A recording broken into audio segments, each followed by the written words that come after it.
여러분 반갑습니다. 여러분의 멘탈 전도사 천마쌤입니다. 이렇게 또 마지막 시간 맞이하게 됐네요. 하루도 빨리 갑니다. 월요일 날이 늘 피곤하죠, 여러분. 그 쉬다가 갑자기 일하려면 피곤할 거네요. 또 이 긴장감이 또 돌지 않습니까? 긴장감. 이 긴장감으로 인해서 좋은 점도 있지만 또 피곤한 점도 많아요. 그만큼 또 스트레스도 많이 받고 하니까 여러분 스트레스 잘 풀고 하루를 편안하게 마무리하면서 휴식을 취하시기 바랍니다. 또 내일을 준비해야 하지 않겠습니까? 하여튼 여러분 화이팅 하세요. 힘냅시다. 지금 당장 여러분이 원하는 만큼의 수익을 내지 못하더라도 희망을 갖고 하다 보면 여러분이 또 좋은 날이 올 겁니다. 그때 가면은 반드시 꼭 차익 실현해서 여러분이 원하는 그런 큰 수익을 누렸으면 좋겠어요. 그러니까 삼성만 꼭 잘한다고 떠나서 삼성 이외에도 여러분 종목 다양한 공부를 해야 돼요.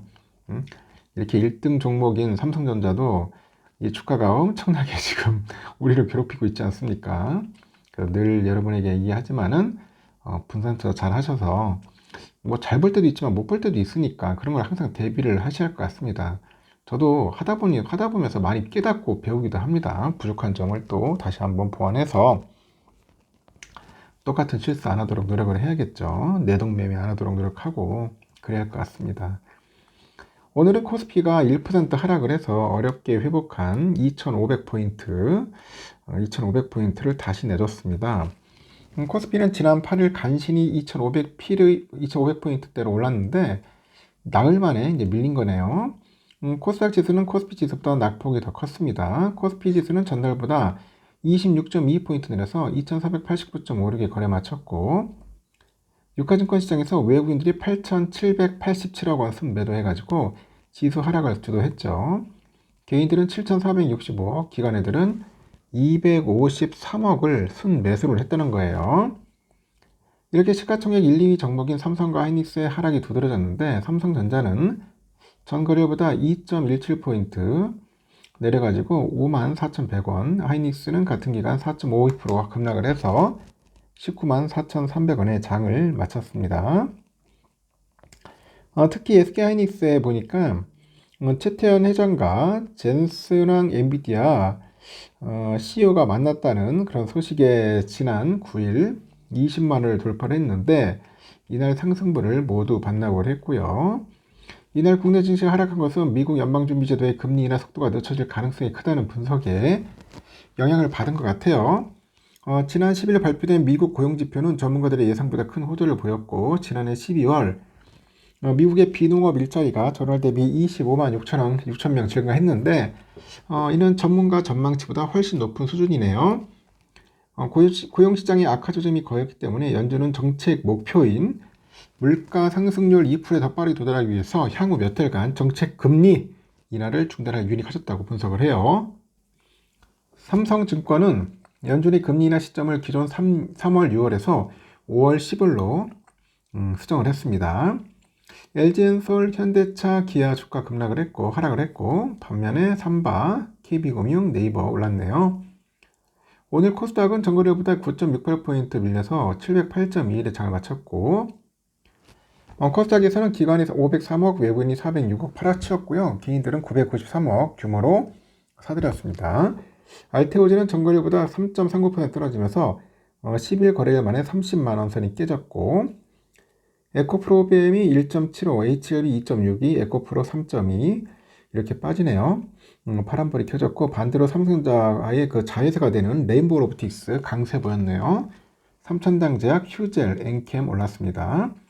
업종별로 보니까 포장재, 우주항공, 국방, 가구 쪽에서 상승 마감한 반면에 출판, 반도체, 장비 쪽, 비철금속은 하락을 했습니다.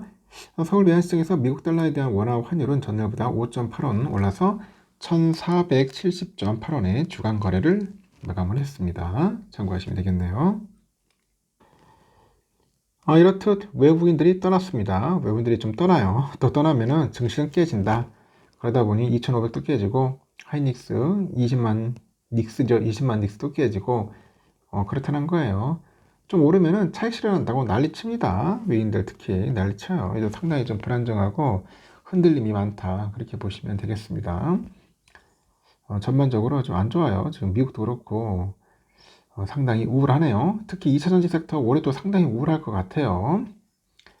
국내 주요 2차전지 기업이 1, 4분기 실적 전망치를 낮춰잡고 있더라고요. 업황의 회복 속도가 예상보다 둔화되고 있고 올해 상반기까지 유의미한 반등이 쉽지 않다. 그런 이야기들이 있다는 겁니다. 그래서 다들 지금 2차전지 투자하는 분들도 상당히 좀 안 좋아요. 올 들어서 국내 2차전지 관련주의 주가가 반등세를 보인 바 있는데 중국의 상무부가 지난 1회 수출 금지 및 그 제한 대상 기술 목록 조정안을 발표를 해가지고 배터리 양극재 제조 기술 등을 추가를 했어요. 이로 인해서 국내 2차전지 관련 기업들이 이 반대 수혜를 입을 수 있다. 그런 이야기에서 반대 수혜를 입을 수 있다는 그런 기대감이 이제 번진 영향이 좀 있는 것 같습니다.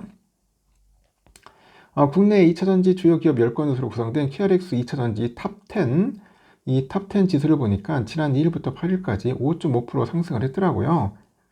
다만 증권가에서는 국내 2차전지 업황의 회복 속도가 예상보다 더딜 것으로 전망을 하면서 실적의 기대치도 낮춰잡은 것 같아요.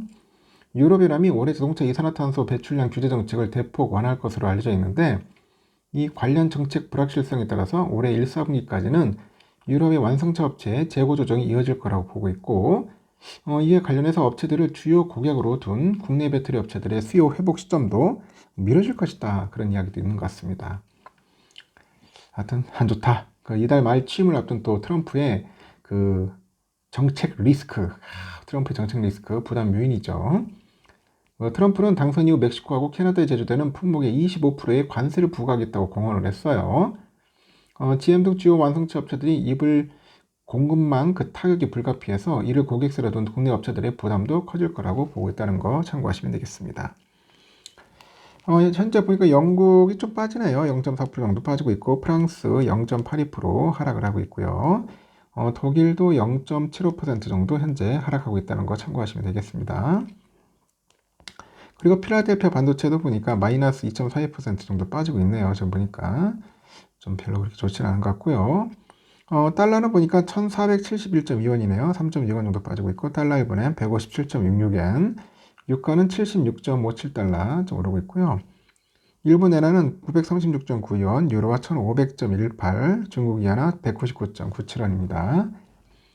그리고 휘발유는 1702.29원, 국제금값 2715달러, 국내는 126,758.59원이네요. 미국 국채 10년보로 보니까 4.798. 야, 높다. 떨어질 생각을 안 하고 있습니다. 지금 보니까 금리가 빠져야 하는데 계속 금리가 올라가고 있으니까 국채 가격은 거의 뭐 바닥을 찍고 있는 거죠. 현재 선물을 보니까 많이 빠져요. 다우드 0.39%, S&P 0.89, 나스닥 1.31, 러셀이 1.25% 해가지고 현재 기술주 위주로 선물이 좀 많이 빠지고 있다는 거 참고하시고 삼성은 54,100원, 오늘 2% 빠졌죠. 2.17%. 내일도 그렇게 썩 좋지는 않다. 잘하면 54,000원 선도 위태위태 할 수도 있어요. 좀 빠졌다가 다시 올라올 수도 있겠지만은 54,000원 선도 깨질 수 있다는 거 참고하시고 우선주도 현재 44,500원까지 갔는데 44,000원까지도 밀릴 수 있다는 거 그 점 참고하시기 바랍니다. 변동성이 상당히 크다는 거 참고하시고 여기까지 하겠습니다, 여러분. 너무 오래하지 마시고 잘 투자하신 분들은 잘 견뎌내시고 꼭 원하는 바 성공하시기 바랍니다. 여기까지 하겠습니다, 여러분. 편안한 밤 보내시고요. 내일 새벽에 봬요. 굿나잇.